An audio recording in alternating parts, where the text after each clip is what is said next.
the Delhi High Court has told the centre, and these are strong words, why shouldn't we charge you with contempt of court and initiate contempt proceedings?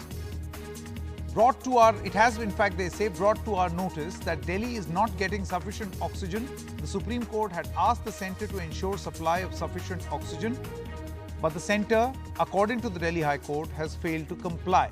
So that's one of the things that is being said by the Delhi High Court. Let's see if we have my colleague Arvind now joining us. Arvind, these are strong words, but you know, the thing is that for the past few weeks we've been hearing these strongly worded observations by the courts, but on the ground things don't seem to be changing. Yeah, Sanket, the Delhi High Court has again come down very heavily on the centre government regarding the oxygen supply in the national capital. In fact, the centre had told the Supreme Court that earlier the Supreme Court had asked the centre government to supply the oxygen as per the demand of the national capital, and then it was part of the order also.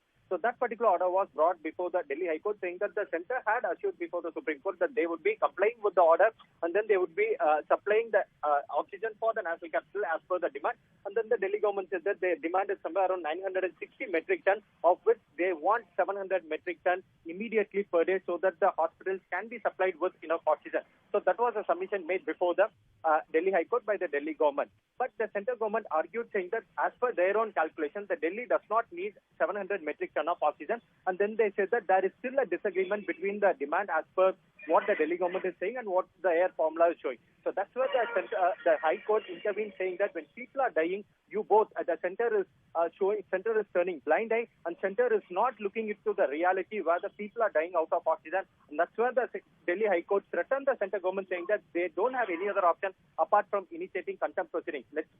Earlier also, the Delhi High Court had come up with a similar kind of observation, for which the centre government had moved the Delhi High Court asking for a withdrawal of that particular remark, and that particular application was listed for hearing today. In today's hearing, again Delhi High Court reiterated that that's their last option that is left with them, and then they have asked the centre government to come up with a compliance order whether they would be supplying with the 700 metric ton of oxygen to the national capital.